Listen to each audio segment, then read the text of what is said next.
Hey guys, welcome to my channel. আমি মহারাজ। এখন আমরা কথা বলবো যে খাদান টু লিখতে কতদিন সময় লাগবে সুজিতদার, সেইটাকে নিয়ে। কালকে একটা ইন্টারভিউ দেখছিলাম আমি, অভ্রদার চ্যানেলে এসেছে, অভ্র আনপ্লাগড সেই চ্যানেলে।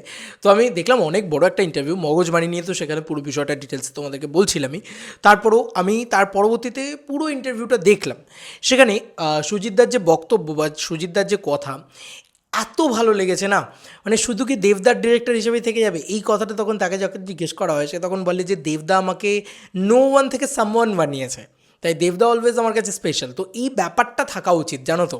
এটা আমার খুব মনে হয় যে মানে কী বলে, এটা একটা মানুষের প্রতি একটা কৃতজ্ঞতা যে হ্যাঁ, মানে দেবদা ছাড়া এইরকম ম্যাসিভ ব্লকবাস্টার কমার্শিয়াল ছবি এটা জাস্ট ভাবা যায় না। এবং তার সঙ্গে সঙ্গে অবশ্যই রুটস, যেটা সুজিতদা নিয়ে এসছে। তো প্রত্যেকেরই একটু ট্যালেন্ট আছে। তো সুজিতদাকে লিখতে হবে কিন্তু খাদান টু। খাদানের কিন্তু প্রথম থেকে এটা ভাবনা চিন্তা ছিল, আমি অনেক বছর যবে থেকে খাদান মানে রেডি হচ্ছে, বা খাদানের রাইটার বিশ্বরূপ বিশ্বাস স্যার, ওনার সাথে আমার যখন একটা ইন্টারভিউ রয়েছে, আমার এই চ্যানেলই রয়েছে, পাবে। সেখানে তুমি দেখবে খাদান কিন্তু একটা পার্টের ছবি না, এটা তখনই তিনি বলছেন, তখন খাদান শুটিং শুরু হয়েছে সবে, সেখানেই তিনি বলছেন খাদান একটা পার্টের ছবি না, খাদানকে কিন্তু আমরা মাল্টিপল পার্টস ভেবে রেখেছি। তো উনিও কিন্তু রাইটিং টিমের ভিতরে ইনক্লুডিং, ঠিক আছে। তো সুজিতদার সাথে উনি কিন্তু রাইটিং টিমে ছিলেন বলা যেতে পারে। তো খাদানের সাকসেস কিন্তু ওনারও সাকসেস। তাই এটা কিন্তু খুব জরুরি এই কথাটা বলা যে হ্যাঁ, খাদান কিন্তু মানে এত ইজিলি আর একটা খাদান তৈরি হয়ে যাবে না। এবার সুজিতদা কী বলছেন, এক তো ওই নো ওয়ান থেকে সামওয়ান, ওটা আমার খুব ভালো লেগেছে দেবদার কথাটা। আচ্ছা, পরবর্তীতে খাদান টু লেখা নিয়ে উনি যেটা বলেছেন যে খাদান টু লিখতে কিন্তু আমার আরও বেশি সময় লাগতে পারে, মানে একটু সময় লাগবে, একটু ভাবতে হবে। কারণ আমি যদি খুব ফ্লুয়েন্টলি লিখে ফেলেছিলাম খাদান ছবিটা, কারণ আমি ভাবনা চিন্তা করিনি, কিন্তু এই ক্যারেক্টারাইজেশনগুলো, সেই ক্যারেক্টারাইজেশনগুলোকে নিয়ে তাদের যে ব্যাক স্টোরি, তাদের যে গল্প, সেগুলোকে নিয়ে যাওয়া, আবার মধুমাতকেও রাখা, সব কিছুকে নিয়ে রাখা, ঠিক আছে। খাদান টু কিন্তু আবারও সব কিছু নিয়ে থাকবে, এবং একটা বড় ছবি হবে হয়তো। খাদান টুই হয়তো সেই বড় ছবিটা হবে। এবং শ্যাম মাহাতোকে তারা প্রথম থেকেই ভেবে রেখেছিলেন যে আমরা ওইটুকুই দেখাবো। কেন? তার রিজনটা কি, যে না ভাই, এই ক্যারেক্টারটা মানে কোনো ভালো জিনিস বা বেশি খাওয়ানো উচিত না। তো ওই অল্পটুকুই দেখিয়েছে, শেষ করে দিয়েছে। এইবার পুরোটা দেখাবে, কারণ already Shyam Mahato known for Shyam ভাই, মানে চারিদিকে পুরো শ্যাম ভাই শ্যাম ভাই শ্যাম ভাই এই কথাটা রটে গেছে। গোটা বাঙালি সবাই চেনে শ্যাম ভাইকে। তো এই ব্যাপারটা, এবং মধুমাতর ক্যারেক্টারটাকেও হয়তো পরবর্তীকালে আরও বেশি করে এক্সপ্লোর করবে সিনেমাটা পরবর্তীতে। খাদান টু এর কথা বলছি। কিন্তু খাদান টু লিখতে যেটা সবথেকে বড় কথা, উনি বলছেন মানে সুজিতদা বলছেন যে ওনাকে কখনো কোনো প্রেশারাইজ করা হলে, কখনো প্রেশারাইজ যদি ওনাকে কখনো কোনো কাজের ক্ষেত্রে করা হয়, তাহলে উনি কিন্তু সেই কাজটা করতে পারেন না, তো উনি ছেড়ে দিয়ে চলে আসেন।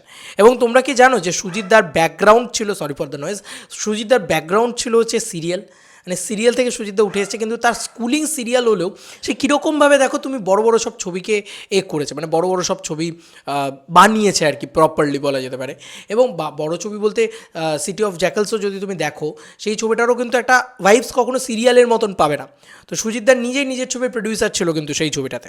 আবারও সুজিতদা বলছে যে আমি যদি এমন কিছু হয়, এমন অবস্থা হলো যেখানে আমি আমার মানে সেই গল্পটা বলার জন্য প্রডিউসার পাচ্ছি না, আমি আবার প্রডিউসার হয়ে যাব, এবং আমি গল্পটা বলবো, এবং সেটা করতে অনেকটা সময় লাগবে। দেখো প্রসাদ নীল তো প্রতি বছর একটা করে ছবি করেন না, তার একটা সময় তো লাগে।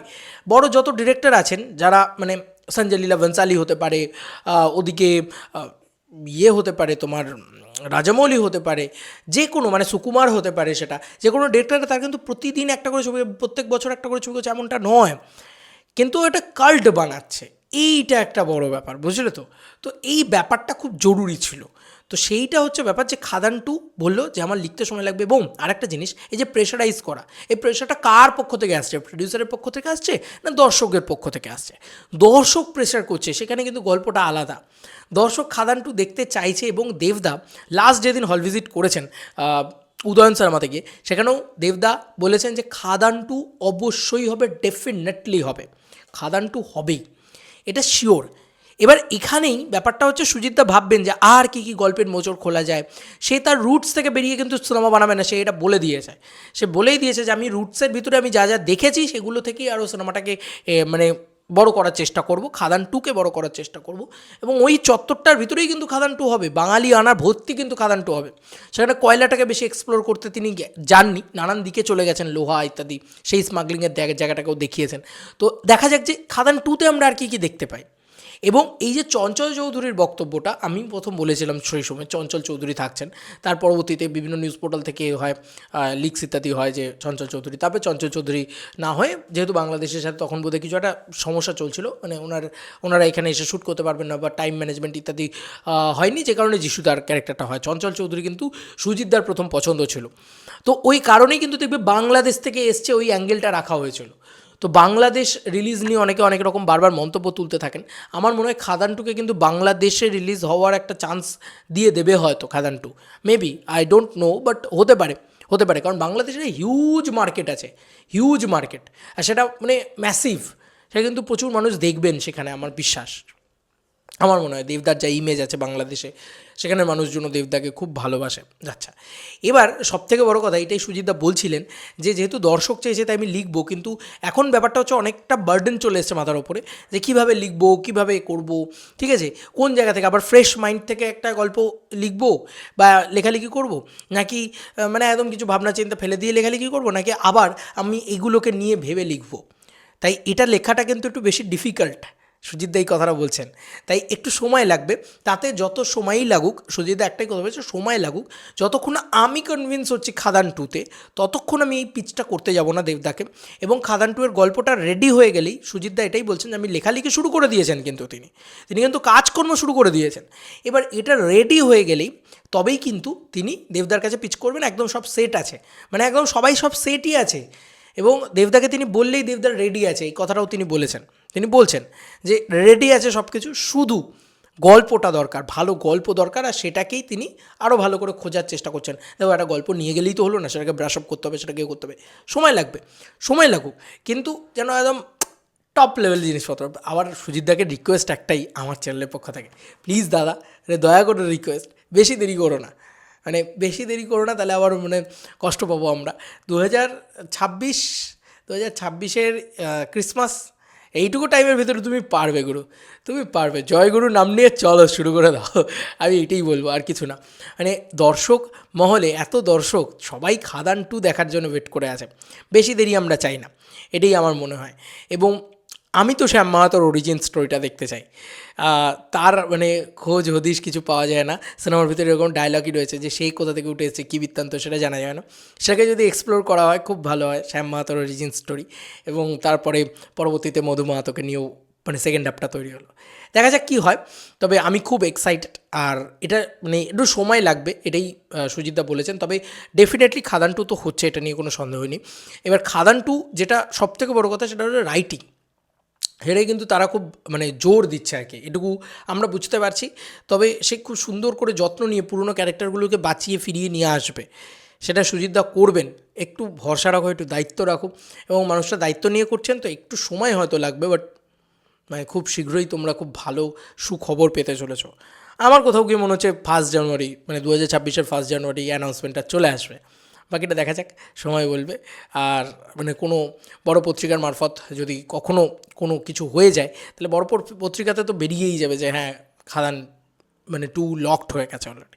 স্ক্রিপ্ট লক কবে হচ্ছে সেটা নিয়ে কিন্তু একটা আইডিয়া বা একটা আভাস পাওয়া গিয়েছে, যে সুজিতদা কিন্তু এখনও অনেকটা মানে ব্রাশ আপ পজিশনে রয়েছে, মানে বলা যেতে পারে ব্রাশ আপ পজিশন না, এটাকে বলা যেতে পারে যে একদম ভ্রূণাবস্থায় রয়েছে গল্পটা, যে গল্পটা কী হবে সেটাকে আগে সেই জিনিসটাকে তুলে ধরছে। প্রথমে হচ্ছে ওই গল্প হবে একটা, তারপরে আগে খাঁচাটা হবে, তারপরে না তার উপরে সব কিছু বসবে। তো ওই আগে গল্পটা তৈরি হোক, তারপরে সেটাকে ব্রাশ আপ হবে, তারপরে সেটা দেবদা রাজি হয়ে যাবে, দেবদা কিছু ইনপুটস দেবেন, সেইগুলোতে আরও বড় হবে ছবিটা।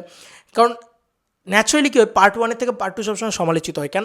কারণ পার্ট 1 স্কেলটা কম থাকে, পার্ট 2-তে স্কেলটা বেড়ে যায়, ব্যাস, এছাড়া আর কিছু হয় না। কিন্তু গল্পতে কিন্তু জোর দেওয়া হয় না, উনি কিন্তু এই কথাটা বলছেন, সুজিতদা কিন্তু এই কথাটা বলছেন, আমরা স্কেলে জোর দিচ্ছি, যে স্কেলটা কত বড় হবে, স্কেলটা কীরকম হবে, এইটাতে কিন্তু তারা জোর দিচ্ছে।